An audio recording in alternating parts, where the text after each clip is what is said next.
Ya, yang paling menarik ketika saya riset tentang gejala COVID-nya, dari mulai imun menurun, pernapasan terganggu, ya mulai macam-macam lah segala gejala COVID yang Anda lebih tahu di dalamnya, saya cari dalam narasi hadis-hadis Nabi, dan Masya Allah, Alhamdulillah, ditemukanlah satu herbal, saya sebut herbal, yang mencakup semua gejala tadi. Dan itu, dunia internasional pun belum masuk ke situ. Belum ada kesadaran itu gitu. Ya, saya cek kemudian, di Indonesia nggak ditemukan materinya. Ini hanya ada di 2 tempat di dunia.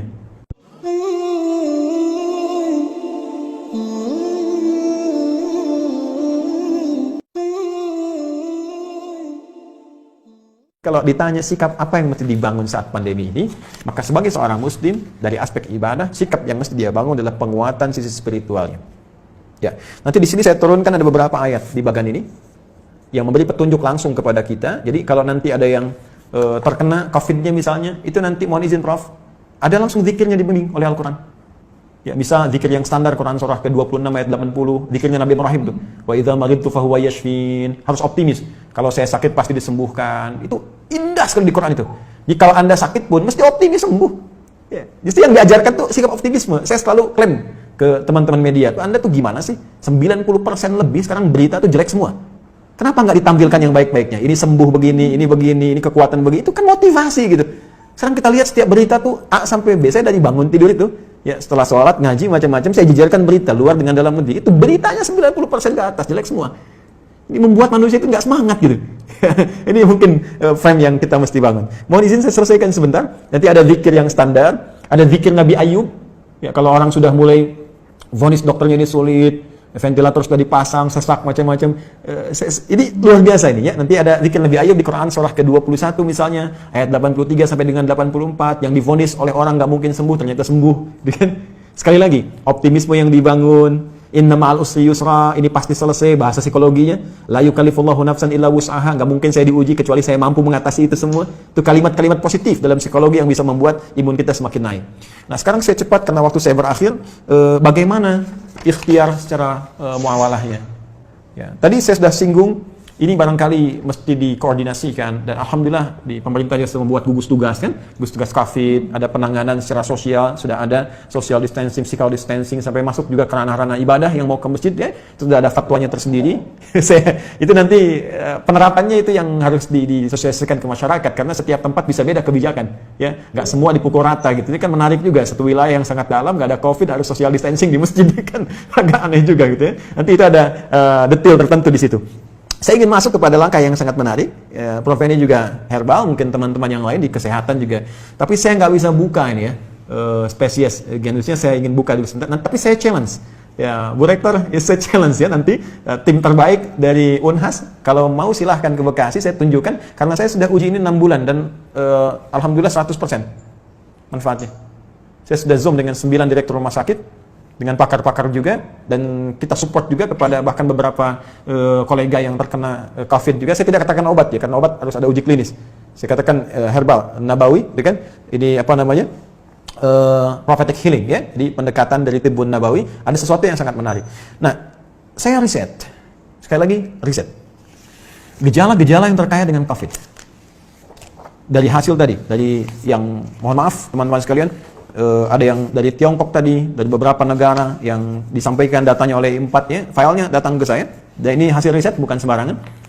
Dari sini kita petakan kebutuhannya Pak.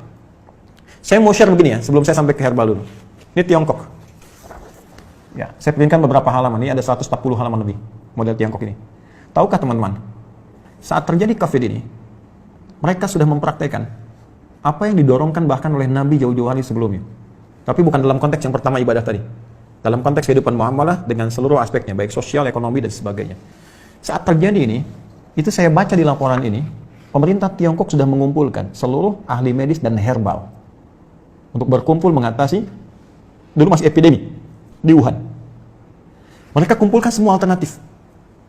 Dan yang paling dahsyat, rahmat yang diisyaratkan Nabi, yang bisa berlaku di konteks muamalah, bisa masuk ke ekonomi, bisa masuk ke ranah sosial, itu mereka praktekkan. Mereka riset, apa yang dibutuhkan untuk mengatasi wabah ini? Apa saja yang dibutuhkan? Lalu mereka minta ke dunia-dunia luar, dan dunia luar, ya luar biasa dengan itikan baiknya. Ada yang nyumbang APD, nyumbang macam-macam. Mereka sudah petakan. memetakan, oh ini kebutuhannya. Dan sudah dilihat, ini satu hal yang dirasakan akan banyak menyebar. Karena dalam skala global, termasuk khususnya dalam politik global, ini kan isunya luas dengan 3 tipe itu, kan? Ada yang versi Amerika, versi Israel, ada yang versi Cina-nya, kan? Artinya ini kan sudah menyebar dan mereka sudah lihat. Artinya apa? Potensi dari segi muamalahnya, karena ini kan sisi agamanya kosong gitu kan, dalam tanda petik minim lah. Dia tarik sisi ekonominya saja.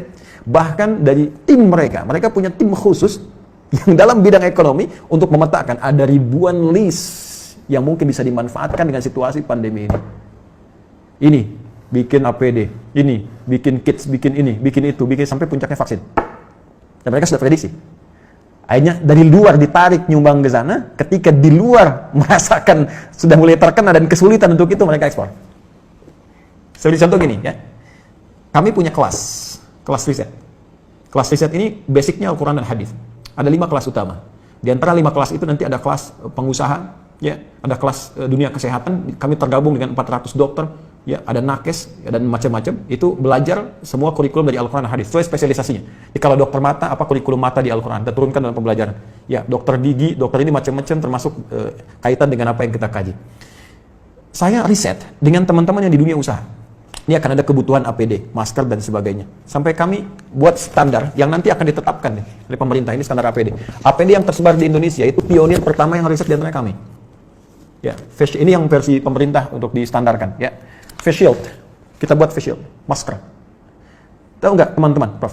Kita buat face shield untuk bantu masyarakat awal-awal. Bahkan kita gratiskan. Kemudian setelah itu kita ambil bahan baku harga sekian. Dari bahan baku 25.000 baru akan disupportkan ke masyarakat. Sudah ada di salah satu toko, saya nggak sebut nama, yang ngambil dari Tiongkok 60.000 dijualnya dan sudah lolos dengan semua ujinya. Saya ingin lihat dengan persepsi yang lain ya. Saya ingin lihat dengan persepsi, bukan persepsi kita menyoal. Persepsi kita melihat bagaimana Tiongkok membaca peluang, menjadikan ini sebagai rahmat, dan sekarang diselamatin WHO. Selesai gitu kan. Mereka bebas, tapi mereka bisa meningkatkan sisi ekonominya. Kenapa kita nggak riset itu semua? Peluang apa yang bisa kerjakan kita sekarang? Kenapa teman-teman misalnya di wilayah Makassar, Sulawesi bisa tidak membuat batasan terbatas? Kenapa Anda nggak bikin aplikasi? Ya, meningkatkan ketahanan pangan. Riset, siapa yang jualan padinya, siapa yang jualan kentangnya, jualan sagunya, macam-macam. Aplikasi wilayah Makassar saja. Unhas jadi pionirnya. Yang butuh pangan ke sini, butuh ini ke sini. Mereka tinggal klik. Lokal hidup, nggak terganggu. Baru kita ngambil dari luar. Itu sisi ini. Ya, yang paling menarik ketika saya riset tentang gejala COVID-nya. Dari mulai imun menurun, pernapasan terganggu, ya mulai macam-macam lah segala gejala COVID yang Anda lebih tahu di dalamnya. Saya cari dalam narasi hadis-hadis Nabi. Dan Masya Allah, Alhamdulillah, ditemukanlah satu herbal, saya sebut herbal, yang mencakup semua gejala tadi. Dan itu, dunia internasional pun belum masuk ke situ. Belum ada kesadaran itu gitu. Ya, saya cek kemudian, di Indonesia nggak ditemukan materinya. Ini hanya ada di 2 tempat di dunia. Dan zaman Nabi sudah dipraktikkan. Ada gejala-gejala yang serupa pernah ditangani Nabi dengan pendekatan yang bisa diminum, bisa dimasukkan, teteskan ke hidung, bisa diasap gitu. Ya, itu ternyata saya cek, itu masuk jurnal, Prof sekalian. Ini materinya udah ada di jurnal, ya jurnal-jurnal ilmiah internasional. Ini saya ada beberapa jurnal nih yang sudah ada, ya. Tapi mohon maaf saya belum bisa zoom ya. Maksud saya nanti saya bikin statement di akhir. Ini sudah ada zoom internasionalnya. Ini sudah tahu ternyata khasiat-khasiat ini. Herbal ini, tapi belum ada kesadaran bahwa ini bisa mengatasi persoalan yang tengah kita hadapi saat ini di pandemi COVID. Ya, saya keluarkan itu, saya lacak hadisnya. Dari sejak 18 Maret saya usahakan, saya dapatkan dari sahabat kami, karena ini hanya dapatkan di 2 tempat di dunia. Ya, di Himalaya dengan di Saudi bagian timur. Ini ada. Saya minta kemudian, dan itu alhamdulillah ada. Saya cobakan, ya kita treatment beberapa teman-teman yang isolasi mandiri ya, karena di rumah sakit kan tidak mungkin karena protokol kesehatan. Tapi menariknya kalau ada izin dari keluarga untuk kepentingan pribadi, boleh jadi pendamping suplemen. Kami 6 bulan coba ujikan itu, sampai dengan sekarang rekornya 100%. Hanya 3 hari paling lama. Ya, yang terkait dengan COVID ini saya tidak mengatakan obat ya. Kalau enggak besok nanti saya diundang. jadi saya katakan ini ada pendampingan prophetic healing. Kemudian saya sempat share juga Zoom dengan beberapa 9 direktur rumah sakit, kita berikan bantuan juga itu dengan skala yang sangat terbatas. Dan menariknya, saya coba pesan itu 1 kali lewat online, ya ingin tahu gitu kan, ada dilacak, ini sudah jadi produk internasional, tapi dengan arah pengobatan tertentu, bukan ke COVID. Ya, bukan gejala-gejala ini. Dan belum tahu kalau ternyata itu bisa untuk gejala yang dimaksudkan. Jadi kalau kita pesan pun ada, cuma kualitasnya belum tentu sama karena ada 15 spesiesnya, 15 spesies. Nah, saya coba pesan, ya, saya minta staf saya pesan, coba saya pengen tahu nyampe nggak ke kita barangnya. Tahukah Anda apa yang terjadi? Begitu saya pesannya lewat ke Himalaya, ternyata barang yang datang ke kami harus masuk dulu ke Cina, dan ketika saya terima di Indonesia, addressnya, alamatnya dari Wuhan.